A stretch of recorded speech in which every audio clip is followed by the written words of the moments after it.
사도행전 15장 기도하고 말씀 읽겠습니다. 참 좋으신 아버지 하나님, 오직 예수가 그리스도임을 고백드립니다. 주님, 이 시간을 인도하시고 주님 영광 받아 주시옵소서. 예수님 이름으로 기도드렸습니다. 아멘. 사도행전 15장 이방인 신자들을 위한 지침.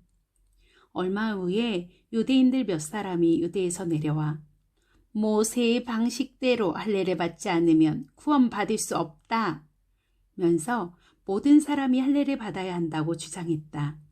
바울과 바나바가 즉시 일어나서 강력히 항의했다.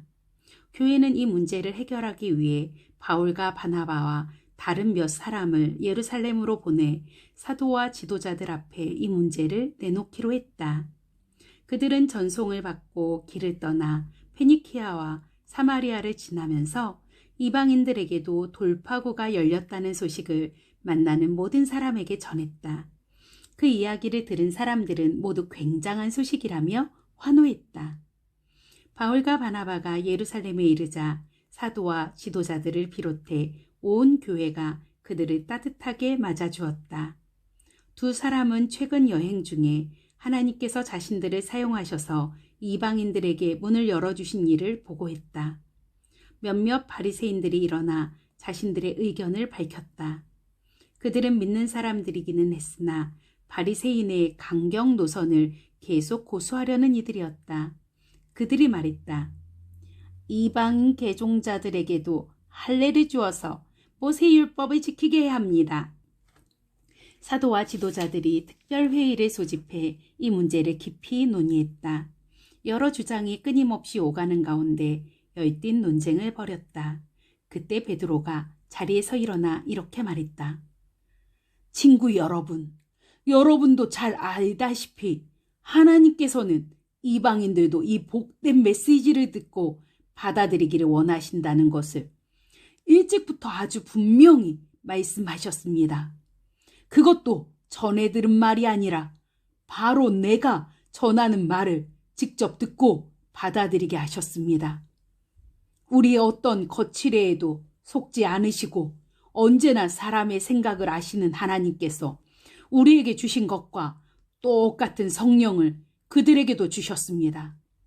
그분은 우리를 대하신 것처럼 이방인들을 대하셨습니다. 하나님께서 그분을 믿고 신뢰하는 이방인들에게 역사하셔서 먼저 그들이 누구인지 깨닫게 하시고 그 중심에서부터 시작해서 그들의 삶을 깨끗게 하셨습니다. 그런데 어찌하여 지금 여러분은 하나님보다 더한 하나님이 되어서 우리 조상을 짓누르고 우리까지 짓누른 규정들을 새로 믿은 이 사람들에게 지우려는 것입니까? 주 예수께서 놀랍고도 너그러운 은혜로 우리를 찾아오셔서 구원해 주신 것처럼 우리 민족이 아닌 이방인들도 그렇게 구원해 주셨다는 것을 우리가 믿지 않습니까? 그렇다면 지금 우리가 무엇을 두고 싸우는 것입니까? 깊은 침묵이 흘렀다. 아무도 입을 열지 않았다. 그 침묵 가운데 바나바와 바울은 자신들의 사역을 통해 하나님께서 다른 민족들 가운데 행하신 기적과 이적을 사실대로 보고했다. 침묵은 더욱 깊어져 사람들의 숨소리까지 들릴 정도였다. 야고보가 침묵을 깼다. 친구 여러분, 들으십시오. 시몬이 우리에게 전해준 대로 하나님께서는 이방 민족들도 품으실 것을 처음부터 분명히 말씀하셨습니다. 이것은 예언자들의 말과 정확히 일치합니다. 이후에 내가 돌아와 다윗의 무너진 집을 다시 세울 것이다. 내가 모든 조각을 다시 맞추어 새 것처럼 보이게 할 것이다. 이방인들도 구하는 자는 찾게 되고 갈 곳을 얻게 되며 모든 이방 민족도 내가 하는 일을 알게 될 것이다. 하나님께서 이렇게 말씀하셨고 이제 그 말씀대로 행하고 계십니다.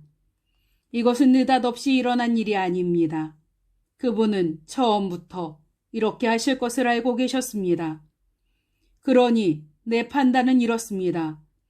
우리는 주님께로 돌아오는 이방인들에게 불필요한 짐을 지우지 말아야겠습니다. 우리가 그들에게 편지를 써서 이렇게 말하는 것이 좋겠습니다. 우상과 관련된 활동에 관여하지 않도록 조심하고 성생활과 결혼의 도덕을 지키며 유대인 그리스도인들에게 거슬리는 음식, 이를테면 피 같은 것은 내놓지 마십시오. 이것은 모세가 전한 기본 지혜입니다. 이것은 우리가 안식일을 지켜 모일 때 지금까지 어느 도시에서나 수백 년 동안 전하고 지켜온 것입니다. 사도와 지도자와 모든 사람들이 거기에 동의했다. 그들은 교회에서 상당히 비중 있는 바사바라는 유다와 실라를 택하고 바울과 바나바와 함께 그들 편으로 다음에 편지를 안디옥으로 보냈다. 여러분의 형제인 사도와 지도자들이 안디옥과 시리아와 길리기아에 있는 우리 형제들에게 편지합니다. 평안하십니까? 우리 교회의 몇몇 사람들이 여러분에게 가서 여러분을 혼란스럽고 당황스럽게 하는 말을 했다는 소식을 들었습니다. 알아두십시오. 우리는 그들에게 아무런 권한도 준 적이 없습니다. 그들은 우리가 보낸 사람들이 아닙니다. 우리는 우리를 대표할 사람들을 뽑아서 우리의 귀한 형제인 바나바와 바울과 함께 여러분에게 보내기로 만장일치로 결의했습니다. 우리는 여러분이 신임할 만한 사람, 곧 유다와 실라를 뽑았습니다. 그들은 우리 주 예수 그리스도를 위해 몇 번이나 죽음까지도 마다하지 않은 사람들입니다. 우리는 그들이 여러분을 대면해서 우리가 쓴 내용이 사실임을 확증해 주도록 그들을 보냅니다. 성령과 우리는 꼭 필요한 최소한의 책임 외에는 여러분에게 어떤 무거운 짐도 지워서는 안 된다고 생각합니다. 여러분은 우상과 관계된 활동에 관여하지 않도록 조심하고 유대인 그리스도인들에게 거슬리는 음식, 이를테면 피 같은 것은 내놓지 말며 성생활과 결혼의 도덕을 지키십시오. 이런 지침만 따른다면 우리 사이에는 뜻이 맞고 돈독한 관계가 충분히 유지될 것입니다. 하나님께서 여러분과 함께 하시기를 바랍니다. 바나바와 바울이 갈라서다. 그들은 안디옥으로 떠났다. 그들은 그곳에 도착해서 교회 회중을 모아놓고 편지를 읽어주었다. 사람들은 크게 안도하고 기뻐했다. 훌륭한 설교자인 유다와 실라는 많은 격려와 소망의 말로 새로운 동료들에게 힘을 실어주었다. 어느새 돌아갈 때가 되었다.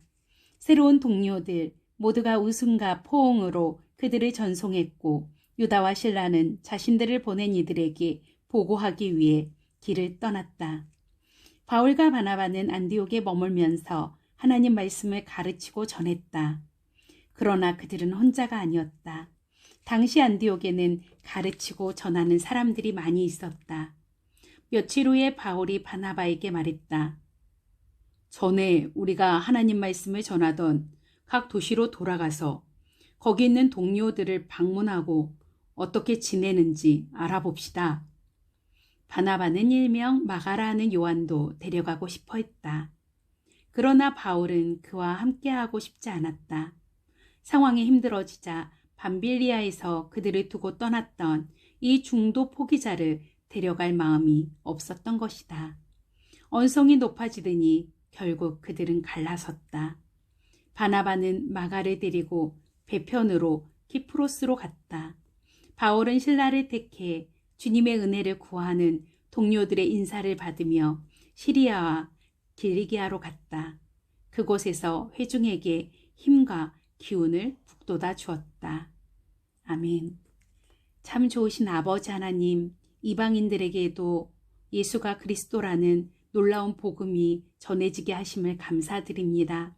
때로 우리의 상황이 갈라지고 나뉘어지고 아픔이 있는 때도 있을 텐데 주님, 그때에도 예수가 그리스도임이 계속적으로 전파되게 인도하옵소서. 예수님 이름으로 기도드렸습니다. 아멘. 또 만나요.